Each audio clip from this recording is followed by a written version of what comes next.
this was our case at the end of the last video. Now I've taken the struts off the top of the case so we can actually fit the polypropylene perforated sides to the unit. Now I'm going to be using polypropylene from a previous build to reuse it. We have the advantage in this particular case that the polypropylene is already painted, albeit on one side, which is ideal. Now to cut this polypropylene to size so that it will effectively slot in to the grooves cut in the struts, we're going to use a large pair of scissors. Any strong pair of scissors or secateurs will work nicely, but I find generally that the larger the pair of scissors, the easier it cuts. So I have cut 2 pieces of polypropylene to the correct size. Now we can fit these just by sliding them into the slots at the side, like so. And that completes 2 sides. Very easy and very straightforward to do. And when the struts are screwed on the top, these will be held in place quite easily, like so. I'll have a similar piece for the back and the front. The piece for the back is going to have cutouts to support us still being able to get at all of these.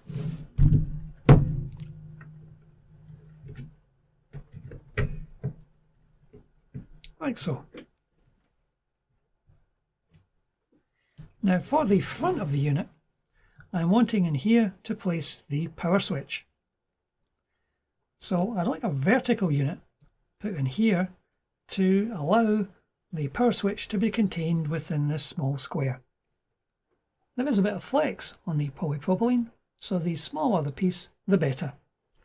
Now I've fitted a Odroid power switch into the polypropylene by cutting a hole, and we can just screw this into the back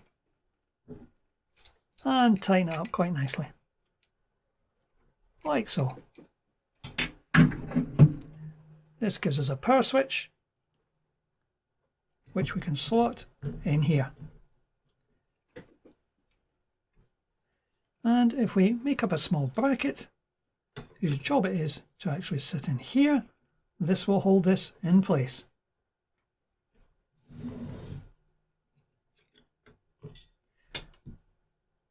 Now we'll need 2 little bolts to go in here, but rather than having to disassemble this entire section so I can get them slid in, I'm going to use these small wing bolts. Now the wing bolts have the advantage in that they can be slid in like so, and we can bolt straight into those. So we'll put this in place first of all.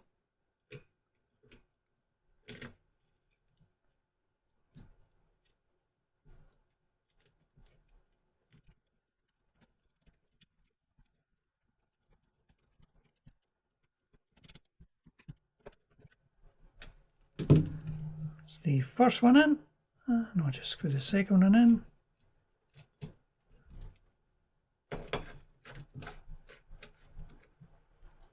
Like so. And that post is now securely in place. Now we can slide this in quite easily. And when we put the unit on the top, we'll also bolt 2 bolts into here. These will be standard bolts. And we'll take another piece of polypropylene to complete the front of the unit. And this will be slotted in here.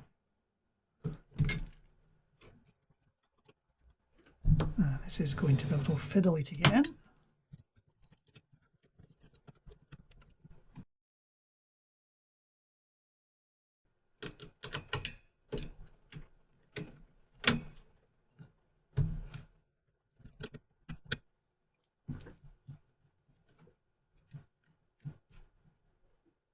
And having secured that side, we can now screw the corner cubes down to the vertical post.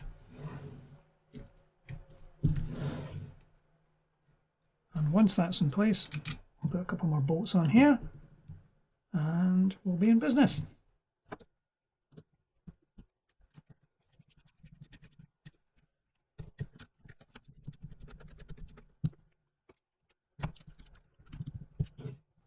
And we can now put the last piece in place.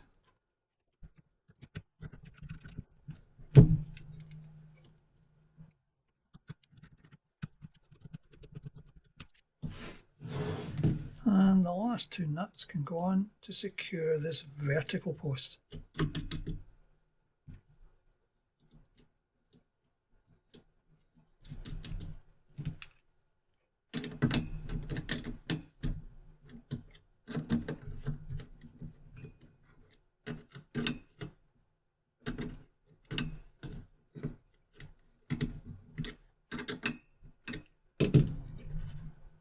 Oh, and one more bolt to go in. And there we have our outside of the case now completed quite happily.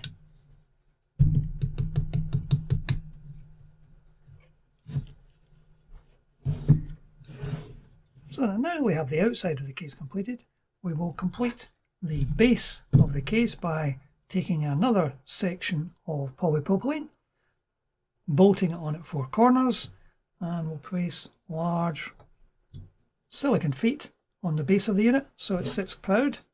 Take a little bit of airflow underneath it. And the final piece of work, we'll obviously wire in the power switch to the GPIO header. And all we need to do then is we need our cooling fans.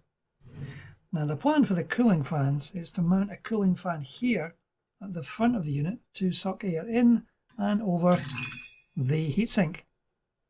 We can then place a second fan down in this corner to pull air across this way and out of the unit. And once that's done, all we need to do then is we'll put some steel paper on these 4 upright slots, and we will take one of our acrylic tiles with magnetic tape on the base, and this will sit quite nicely on the top. And then of course we can remove the covering from this so it will look a nice matte black colour, and that will be our unit complete. But I think that's it for today. Thank you for watching.